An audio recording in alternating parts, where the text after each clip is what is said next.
I am 91 years old. I have worked this land for over 6 decades. My hands are rough, my back is bent, and my heart carries something I can no longer keep quiet. I am a farmer. I have watched seeds grow into trees. I have seen droughts kill an entire year's hope in one dry summer. I have buried animals I loved. I have buried people I loved even more, and I am still here. But being still here is not the same as having lived. That is what I need to tell you today. Because if you are young, if you still have years ahead of you, then what I'm about to say may be the most important thing you ever hear from an old man sitting in the dirt. I wasted 60 years. 60 years. Not because I was lazy, not because I was stupid. I worked harder than most men you will ever meet. I was up before the sun. I slept after it disappeared. I gave everything I had to this land, to this life, to the idea of a future that kept moving further away every time I got close. I thought I had time. I thought the good moments would come later, after the harvest, after the debt was paid, after the children were grown, after things settled down, later. I lived my whole life waiting for later, and I am 91 years old now, sitting here telling you later never came. Not the way I imagined it, not the way I promised myself it would. And the worst part, the part that keeps me awake some nights even now, I was warned. My own father told me once, he said, "Son, don't confuse being busy with being alive." I laughed at him. I was young. I had work to do. I didn't have time for old men's words. Now I am the old man, and I am telling you the same thing. Don't confuse being busy with being alive. Because there is something most people never figure out until it is far too late. Something about what we chase. Something about what we think will make us whole. Something about the life we build and the life we actually wanted. Stay with me, because what I discovered after 6 decades of getting it wrong may change the way you see everything. I grew up with nothing. And I mean that simply, not as a complaint, just as a fact. Our house had 4 walls and a roof that argued with the rain. We ate what we grew. We wore what we had, and we were grateful because there was nothing else to be. My father farmed. His father farmed. And when I was old enough to hold a tool, I farmed too. That was the life. That was the plan. Nobody sat me down and asked what I wanted. Nobody needed to. The land was there. The work was there. And so I became what the land needed me to be. By the time I was 24, I had my own small plot of land, a few animals, a young wife with kind eyes and a laugh that could make a hard day feel shorter. Her name was Mina. She used to bring me water in the afternoon, walking across the field with a clay pot balanced on her hip, and she would smile at me like I was something worth smiling at. I loved her, but I was always busy, always. There was always something more urgent than sitting beside her. Always another season to prepare for, another loan to worry about, another problem that needed solving before I could rest.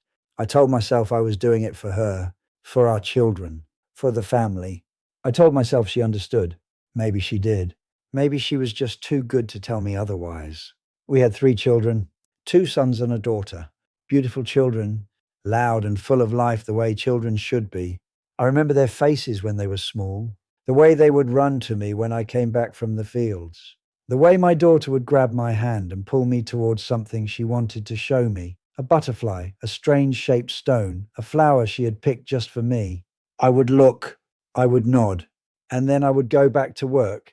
Because there was always work. The seasons don't wait for a man to finish being a father. The crops don't care that your son scored well in school, or that your daughter drew a picture of the family and put you right in the middle, smiling. I told myself, I will celebrate later. I will sit with them later. I will be present later. I thought I had time. I was building something, I told myself. I was laying a foundation. Every sacrifice was an investment. Every missed moment was a deposit into a future that would pay everything back with interest. I believed that completely. And for a long time, life seemed to agree with me. The farm grew. We had more than my parents ever did. The children went to school. Mina had a proper house with a solid roof. Neighbors respected me. I was known as a hard-working man, a responsible man. From the outside, I had done everything right. But inside the house, inside the quiet spaces between people who share a life, something was shifting. So slowly I didn't notice it at first. My sons grew up, and I realized one day that I did not fully know them, not the way a father should.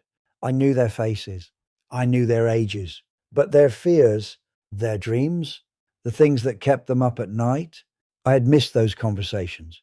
They happened while I was in the field, or too tired, or too worried about tomorrow to be present today. My daughter got married when she was 23. I sat at her wedding and I smiled, and everyone said what a proud father I must be. And I was proud. But I was also sitting there thinking, when did she grow up? When did all of this happen? Where was I? I was here. I was always here, but I was never really present. There is a difference. I was in the same house, on the same land, but my mind was always somewhere else, in the next season, the next problem, the next thing that needed to be fixed or planted or harvested. I gave my family my labor, but I rarely gave them my full self. And I told myself that was love, that working hard for someone is the deepest form of love. I was not entirely wrong, but I was not entirely right either. And I would not understand that until everything I had built began to quietly fall apart. Mina got sick in the winter of her 68th year. It started small, a tiredness she could not shake, a cough that stayed too long. We thought it was the cold air. We thought it would pass. It did not pass. Within 4 months, she could not walk to the kitchen without stopping to catch her breath. Within 6 months, she was lying in a bed that she would never fully leave again. I sat beside her every day. For the first time in our entire marriage, 44 years of marriage, I sat beside her with nowhere else to be. No field to tend, no problem more urgent than her hand in mine. And she looked at me one afternoon with those same kind eyes she always had. Tired now, smaller somehow, but still kind. Always kind. She said, "You are finally here." 5 words. "You are finally here." I did not understand immediately. I thought she meant in the room. I thought she was just glad I was close. But then she smiled. That old smile. The one from the field 40 years ago, clay pot on her hip. And I understood. She did not mean the room. She meant here, present, fully, looking at her, seeing her. She had waited 44 years for me to sit still long enough to truly be with her. And it took her dying for me to finally do it. I'm not ashamed to cry telling you this.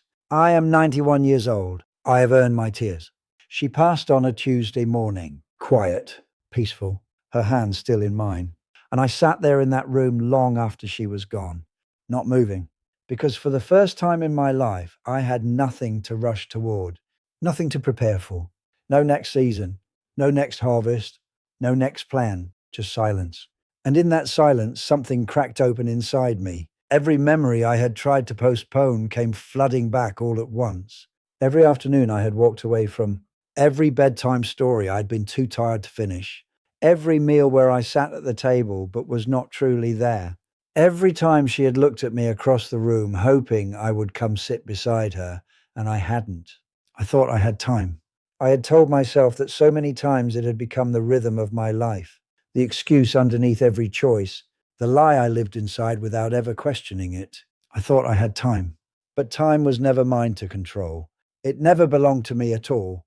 I had spent 60 years acting like the important moments were somewhere ahead of me. Like the real life, the full, rich, present life, was waiting at the finish line of all my hard work. But life was never at the finish line. Life was in the field, walking toward me, clay pot on her hip, smiling. And I kept looking past her. I kept looking at the horizon. After Mina passed, my sons came home for a while. We sat together in the evenings, and I saw something in their faces that broke me all over again. They had learned from me, the way they checked their phones during dinner, the way they talked about their work with a familiar obsession I recognized immediately, the way their own children would pull at their sleeves and they would say, "Not now, later, just a minute."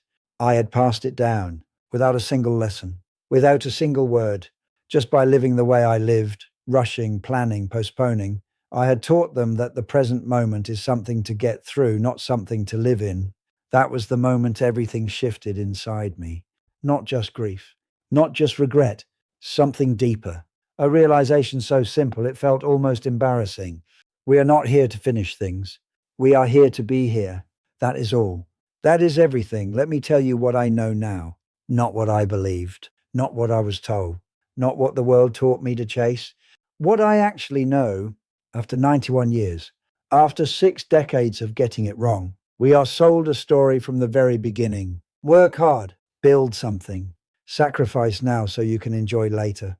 Be responsible, be productive, be useful. Keep moving, don't stop, don't slow down, because stopping means falling behind, and falling behind means failure.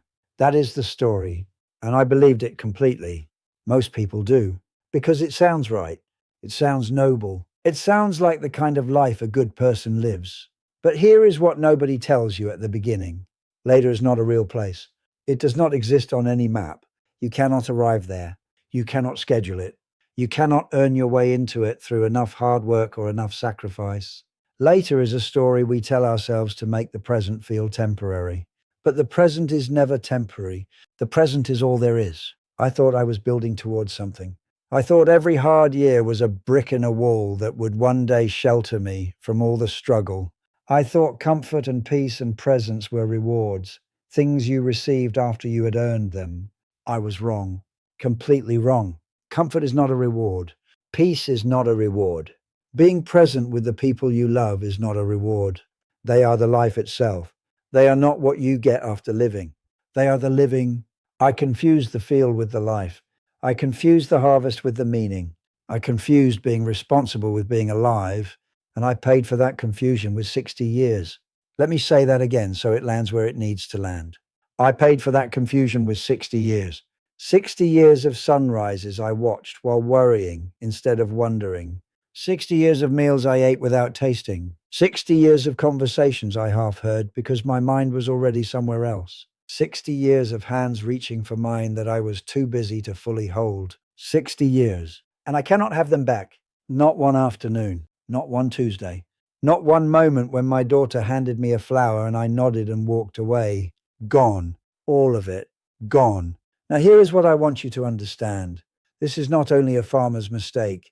This is not something that only happens to people who work the land or carry heavy things with their hands. I have spoken to doctors who told me they missed their children growing up because they were saving other people's children. I have spoken to businessmen who built empires and came home one evening to find their family had quietly stopped waiting for them.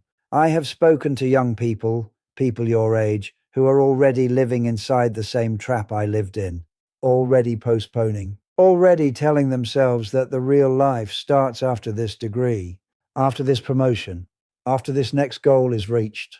The trap has no name on the outside. It looks like ambition. It looks like responsibility. It looks like love even. But inside, it is just fear. Fear that if you slow down, you will fall behind. Fear that if you stop building, everything will collapse. Fear that you are only worth something when you are producing something. I know that fear. I lived inside it for 60 years. And I want to tell you what is on the other side of it. Not a perfect life. Not a life without struggle or hardship or loss. Just presence. Just the quiet, irreplaceable feeling of being fully in a moment with another human being who matters to you. That is it. That is what I chased away every time I chose the field over the family. Every time I chose tomorrow over today. I thought I had time. I was wrong.